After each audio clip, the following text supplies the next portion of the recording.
Hey guys, what's going on? Another thing that we wanted to talk about is actually more footage from the original season premiere of season 8 that makes more sense now after seeing the mid-season finale. We just did a video about the old man Rick thing and what we think of that, but there's another detail that I noticed. When it's kind of like three things that they're flashing between. There's the close up of his face where he's crying, obviously, and upset.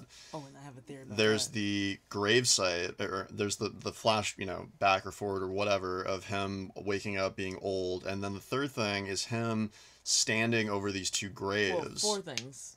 What's the fourth? The one was in the present where he's holding the gun, and it's like right before he gives that speech to the other communities about going Yeah, to that's the war. present. Yeah, Yeah, that's but the I mean, present. but that was like part of the Okay. yeah, that's all.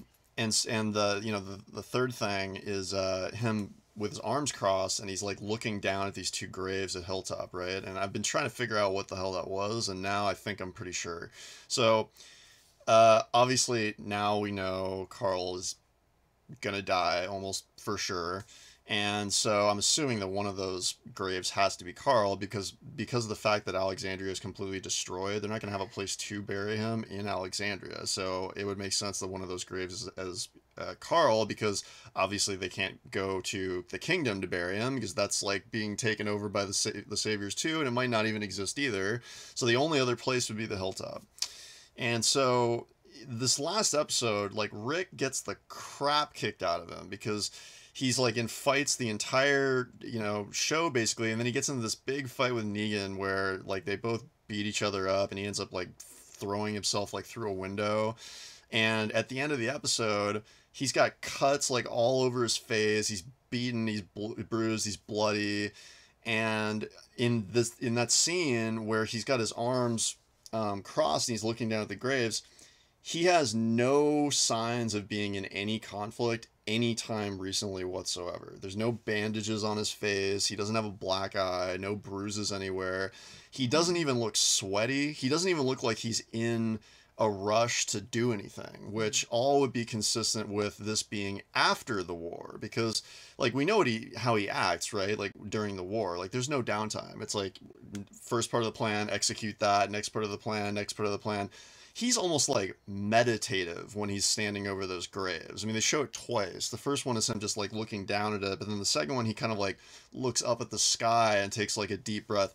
That's not the way that you would behave if you thought that at any second the saviors were going to like bust down the door and kill everybody inside. Like, I have to believe that this is after the war and he's like chill. He looks like he's not worried about anything. There doesn't seem to be any stress.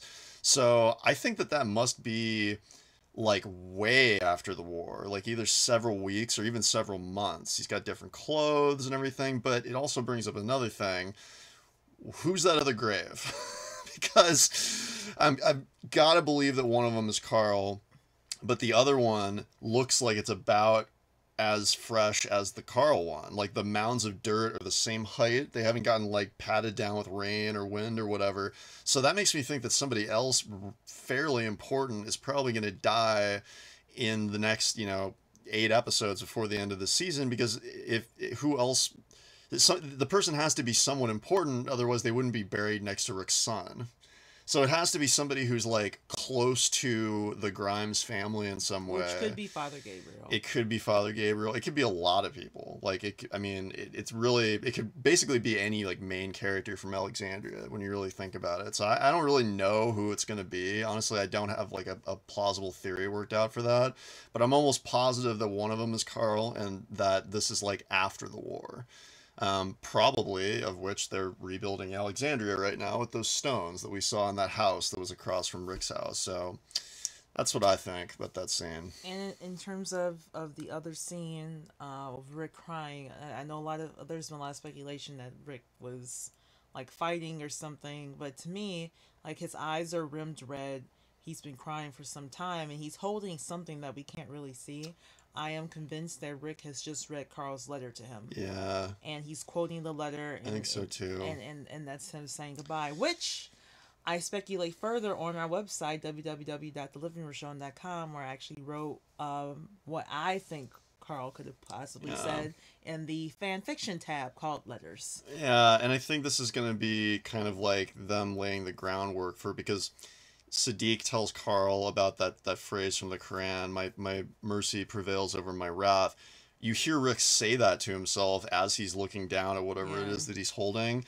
I mean, where else? Why else would he say that, right? The Mm-hmm. only person that Sadiq has said that line to in the whole show is Carl, and the only letter that Rick is going to read first is going to be of Carl's, right? So he has to be getting it like through that way, and that's probably going to be the thing that makes him realize that he has to change his ways going forward. It's probably going to bridge the gap between him and Negan on some level, because Negan's going to mourn Carl's death too. Yeah. So there's a lot of interesting stuff going on. That first episode makes a whole lot more sense after seeing this last episode, I think. Anything else? No. If you guys like our content, make sure to subscribe right here. Also, follow us on Instagram at RLRashone. And she already mentioned the blog, but I'll say it again, thelivingrashone.com. And thank you guys so much for watching our stuff. We really appreciate it. And we'll talk to you next time. Bye-bye.